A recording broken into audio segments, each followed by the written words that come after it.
Buenas noches, bienvenidos. El día de hoy vamos a exponer sobre el Imperio Romano, de cómo era el trato entre personas, contratos y obligaciones. Los integrantes de nuestro grupo son Carlos Esteves, Eiber Mercado, Lina Rodríguez, Lucía Leal, Debray Pérez, Vanessa García, Camila Campos y Natalia Flores.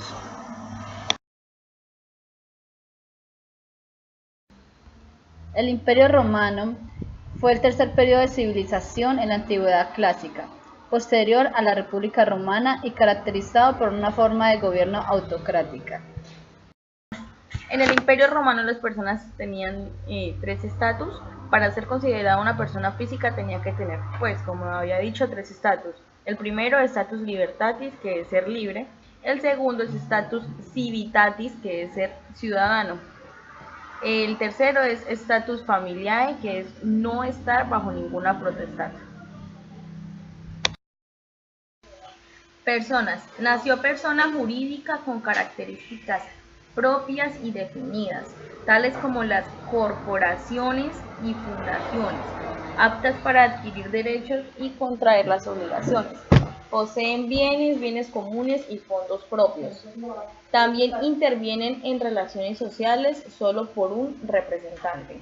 Entre personas jurídicas de derecho público tenemos al Estado, 1 los municipios y 2 las ciudades. Elementos esenciales de una sociedad. Primero, que es aporte de los socios. El segundo es el fin económico, el lícito común y la relación de la fraternidad entre los socios. Las sociedades se clasificaban según los aportes de los socios. También tenían reglas para el reparto de las ganancias y si no las habían, se podían repartir en partes iguales entre los socios. Las obligaciones fundamentales de los socios consisten también en realizar el aporte promedio y gestionar los negocios. Los diferentes estatus ya los había nombrado. También tenemos las personas de derecho privado, que son las corporaciones, que están constituidas por directores y administradores, miembros asociados, un síndico o representante legal.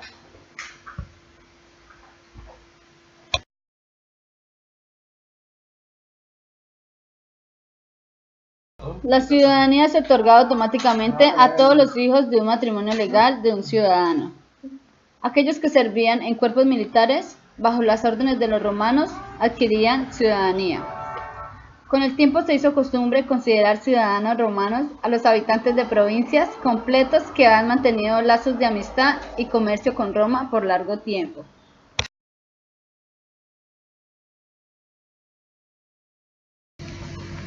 Esclavitud. Los esclavos no eran considerados personas, sino objetos o cosas puestos a trabajar sin tan siquiera tener derechos.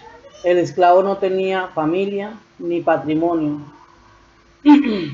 ni se podían casar por ser objetos de propiedad de uno o varios amos, los cuales ejercían.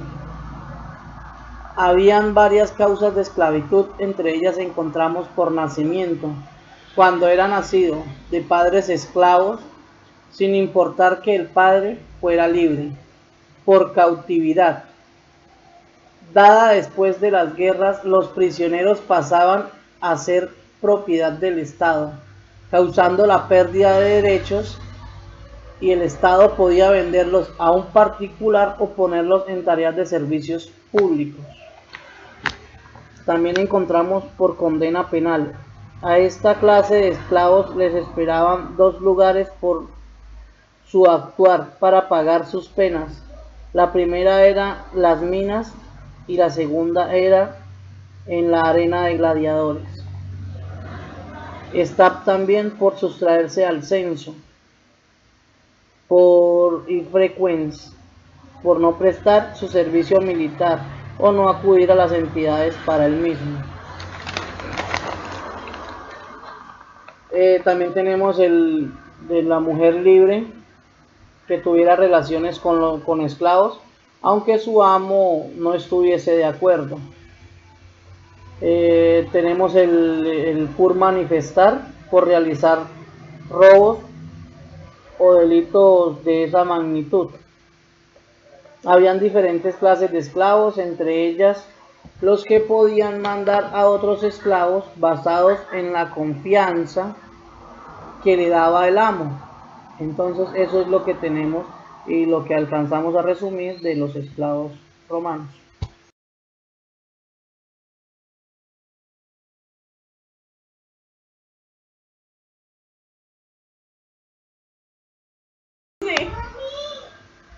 El derecho romano consideró delito a todo acto ilícito castigado por una pena. La clasificación de los delitos son: delitos públicos, llamado crimina, que lesionaban a la comunidad como tal y que el Estado perseguía y sancionaba con una pena pública. Delitos privados, llamados delicta o maleficia, que eran hechos antijurídicos que lesionaban a un particular, a su familia o a su patrimonio y que se castigaban con una pena privada de carácter pecuniario. Delito civil. El delito de injuria es el delito contra la persona y no contra el patrimonio, y ley de las 12 tablas enumera las injurias como difamatorio, rotura de miembros, fractura de huesos, violencias, golpes, etc. También existían la extinción de delitos. El pago o solutio consiste en el medio voluntario para el cumplimiento o satisfacción del objeto de la prestación del cual genera su extinción. La novación es el modo voluntario de extinción de una obligación, consiste en sustituir por una nueva. La confusión se da por reunión en una misma persona de la figura del acreedor, siendo estas contradictorias. La aceptilización es el acto mediante el cual el acreedor renuncia a la deuda o a los derechos en contra del deudor, lo cual extingue la obligación. La compensación, cuando dos personas son recíprocamente deudoras y acreedoras. La prescripción es por el cual transcurrió el determinado de tiempo. Roma logró a través de muchos siglos el grado de perfección en la teoría de las obligaciones respecto a los contratos entre dos personas, un individuo y un grupo de personas. Para que existan las obligaciones son necesarios tres elementos: el sujeto activo o acreedor, el sujeto activo o deudor y un objeto de obligación. Elementos del contrato: el consentimiento. El consentimiento entre dos personas para producir un efecto jurídico. Capacidad de las partes. Para que el contrato sea válido es preciso que esté hecho entre dos personas capaces. El objeto debe ser posible y el objeto debe ser lícito.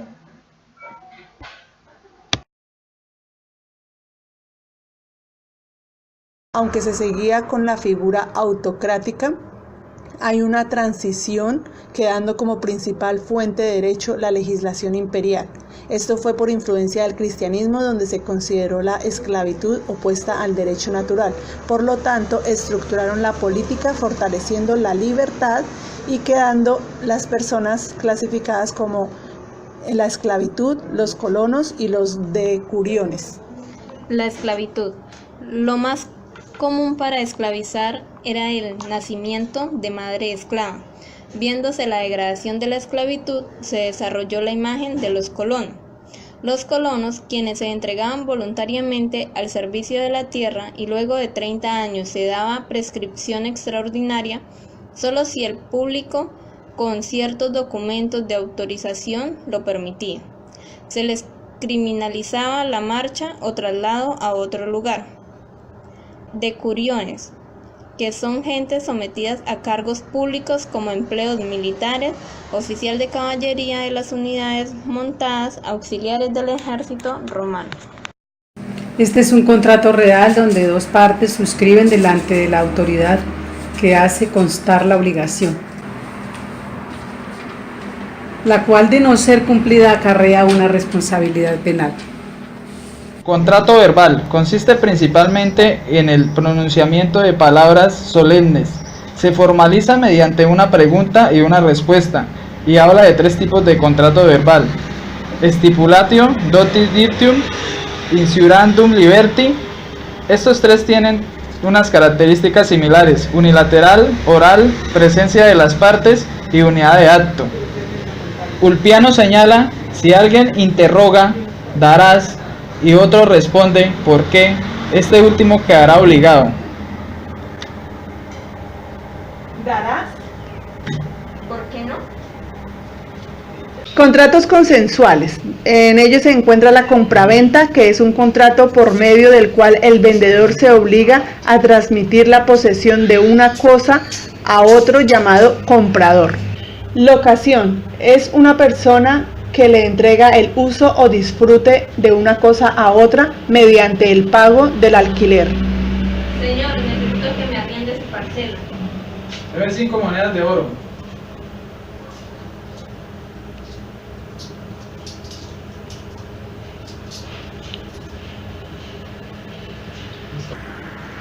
Sociedad. 2 o más personas se obligan a hacer aportes en común para obtener una utilidad común que se repartirán.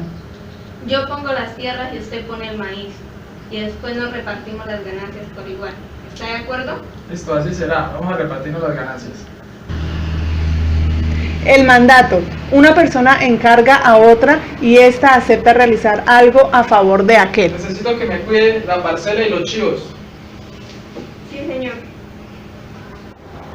Contratos literales. Son la inscripción de una partida de crédito en el registro personal del ciudadano, de administración de su patrimonio.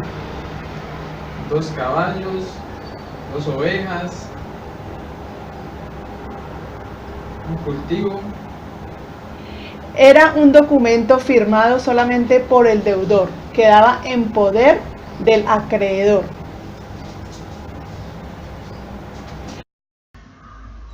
Del Imperio Romano podemos concluir que se logra evidenciar que realizó un proceso sólido donde se estableció la base